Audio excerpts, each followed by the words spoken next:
Chris Level of Locked On Texas Tech. This is the prevalent theory. And The Athletic has posted this. Everybody wants to talk about Texas Tech and spending their money.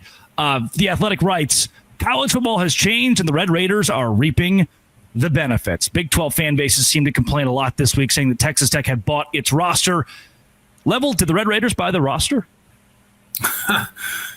Parts of it. So did everybody that has pointed the finger is paying somebody on their team too. I mean, and because it's a non-traditional team that's making some noise, I think it's upset the apple cart. I mean, I go back to the summertime when an anonymous source indicated to The Athletic, it was an anonymous SEC personnel director saying Texas Tech's really screwing up the market here for us and all those things. I find that comical. And the funny thing about really a lot of this is that Big 12 awards came out this week. You had a quarterback that was named Offensive Player of the Week. You had a defensive player that was named Defensive Player of the Week. You also had a kicker that made a 58-yard field goal, second longest kicker in school history.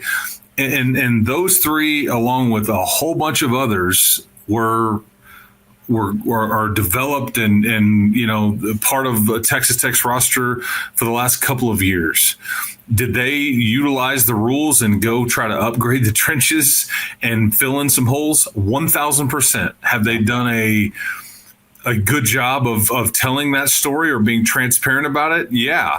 Because I was asked on a Salt Lake radio interview last week, Texas Tech spent $55 million on their football team? Like, how? That's crazy. And because that number's been thrown around a lot. That number is accurate. Okay. However, that number includes your entire athletic department, but it also includes your rev share. So subtract $20.5 million, but this is basketball, this is football, this is softball, this is every other program that you would kind of front-loaded deals to and all that stuff. But they weren't shy about it, and they wanted to try to win. Again, as I told you, they are trying to get to where they've never been before. And so they didn't do anything that anybody else couldn't have done. And then a variety of other folks that maybe aren't playing as well are getting very well paid in the Big 12 and elsewhere. But it's just interesting how that's become a narrative. Clemson's finally bought an NIL. Doesn't mean it works. There are schools, Florida State, you think they had no NIL last year? Yeah. There are schools across the country paying far more than Texas Tech in the SEC and the Big Ten that are not winning. But I do think Tech, by all intents and purposes, and all that we've heard, is probably in that top 10, top 15 category in college football in spending. My question is, why not? Now that it's above, and I heard this from Jerem Jordan at BYU. He told me during college basketball season, he said, look, when it was illegal to pay players, we did not pay players. You would be fired as a coach if you did. Now that it is legal to pay players, why would we not do that? There's nothing holding you back. It's above board. It's above table. Then let's just go all in and do it. Does it feel like when a Baylor fan or a TCU fan or Oklahoma State fan or an Oklahoma State head coach complains about NIL spending at BYU, at Texas Tech, at Colorado, it comes from a place of those schools just not having the same rapport with money as a Texas Tech? Well, and what's interesting about the Oklahoma State component, I mean, how different was Oklahoma State when T. Boone Pickens was, they had a major advantage and they rode it very well for many, many years with all the facilities and the upgrades and just the different things. And, I know that TCU and Baylor, ironically, it was a year ago, they were outbidding Texas Tech on recruits. I think Texas Tech was kind of behind with freshman recruiting, like high school recruiting.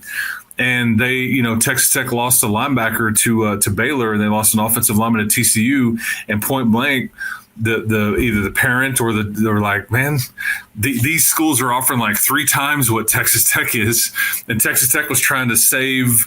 They just didn't believe in paying like freshmen. They were trying to save their money for the portal, but anyway, things have changed. So it's all what everybody was allowed to do, and some really went all in, some kind of dipped their toe in, and some aren't in it at all, And so, but you have to adapt and thrive in this changing dynamic of I see it on the screen right there. Jalen Brewster, rumored to be headed to Texas Tech, and this would be one of 3 or 4 5-star type guys. This is large in part not really heard of at Texas Tech, but they're doing some different things with their rev share to try to entice high school players, and took a top defensive end out of Georgia, right out of Kirby Smart's backyard, because Kirby Smart, he's got mouths to feed on that roster that are really, really good players, and can't look at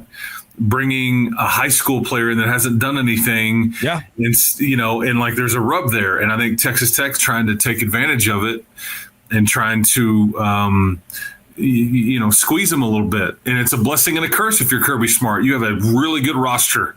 However, if somebody's willing to come in and pay a young player a whole lot more than you can afford, that there's a rub there. And, it doesn't mean that it will work for Texas Tech. It's a bit of a gamble, but this is allowing you to tap into some top end players at certain positions that you're trying to, and the trenches are really where it starts for them.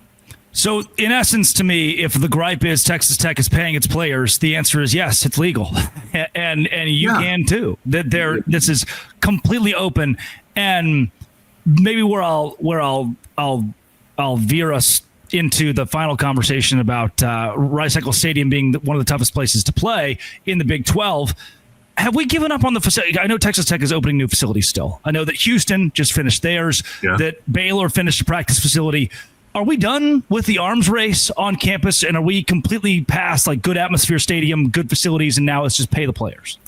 I think large in part, I bet most schools are going to really call a timeout on any sort of new, unless it's under construction now.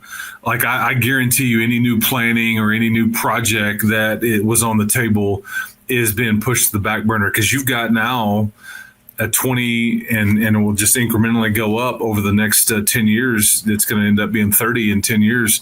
You got this bill to pay. That's where I guess most of their resources are going to go, whether it's that, because what you're also going to start seeing because of I think to answer your question, yes, facilities war large in part is over. If you've got it, great. If you were building it, great. The timing of what Texas Tech did was ideal. What Houston has done was ideal, that you kind of got it on the front end of this deal. And if you just really needed something, but you're just not going to see massive upgrades here and there unless somebody says, I'll pay for it. I'll donate this money. It's not but trying to, and you're also going to start to see schools, the universities, help the athletics department. This is what West Virginia is now doing. Houston has been doing this for years. Texas Tech is, these actual institutions of the university, most places don't actually fund anything athletically, but that is starting to change, and including at Texas Tech. Rice Eccles Stadium. Is it the toughest place to play in the Big 12? Chris Level was on the sideline this weekend. Let's talk about it. Locked on Big 12, Locked on Texas Tech.